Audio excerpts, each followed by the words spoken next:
Welcome, my friends. It's me, your Turkish friend Kaan Polat is here with you again. And as you can see, I'm invisible. You're probably wondering why. Just kidding. I'm right here. Look, I'm right here. Cool joke, huh? Okay. I just saw on my laptop, I downloaded the new Invisible Man movie. And I gotta say, I love this movie more than The Mummy. Yeah, The Mummy with Tom Cruise. Oh boy. Alright, let's forget about that movie and let's talk about this amazing new Universal horror film, which is a remake of the classic 1933 film.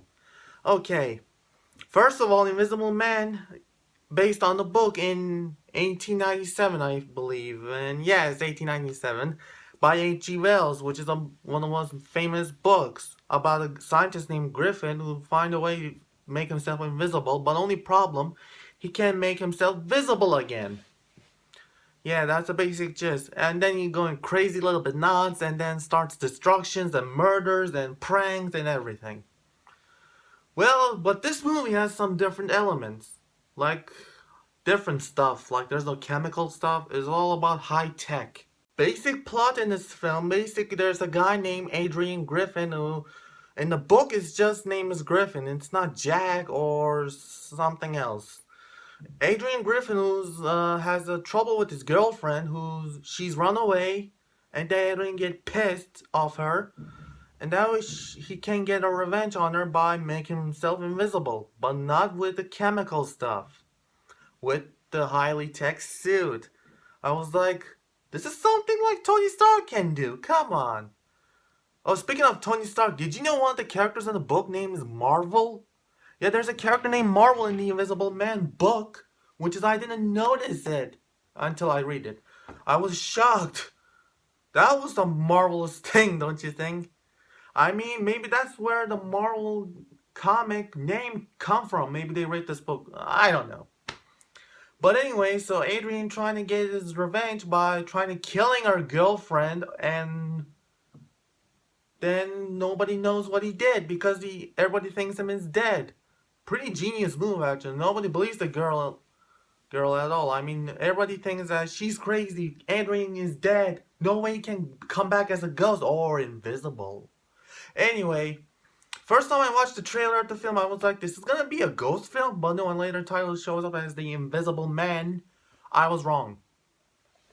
Well, this movie directed by Lake Vai, don't I can't spell his last name, but he's famously known as from the Saw movies by James Wan. He also played the character Adam. Not only that, he wrote the screenplay of the Saw.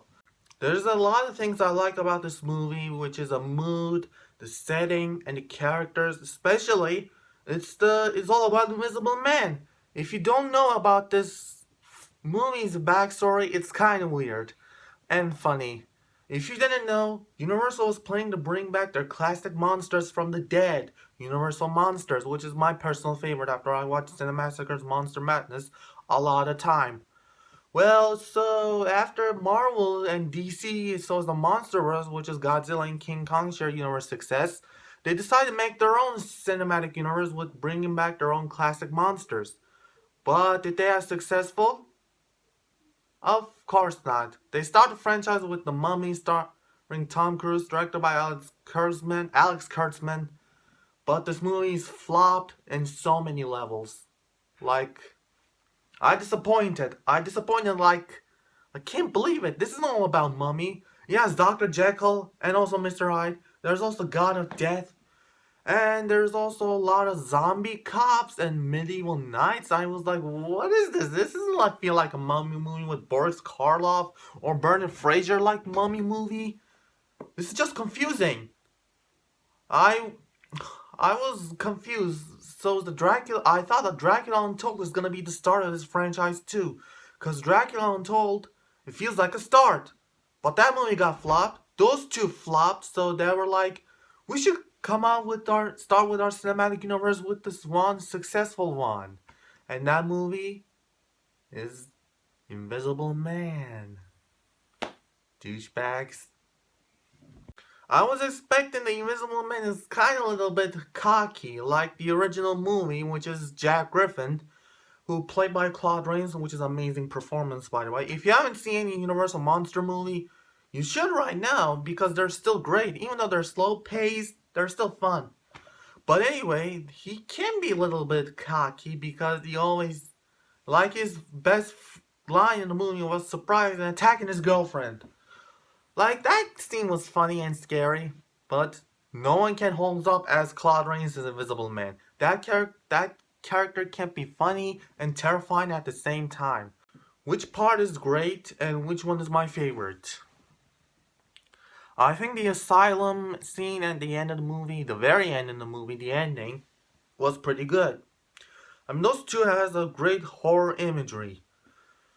I think this movie became one of my favorite remakes since Stephen King's It. I mean, the Chapter 1 and Chapter 2. I mean, those two I know are the only good remakes, along with John Carpenter's The Thing and The Invisible Man.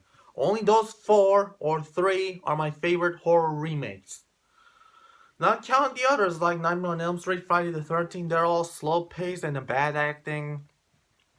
Even though there's some great ones, but those 3 are my favorite, and nothing can replace them. Hope you guys enjoyed this review, which is my first movie review in this channel. And I think Adam from Saw does a great job in this movie. I'll give this one 5 Invisible Man glasses, because that movie is cool, right? Anyway, I hope you guys enjoy it. Be safe from Corona and stay in the house till this pandemic will over. And where's my book? Where did it go? Book. Oh, there you are. Thanks, man. Wait.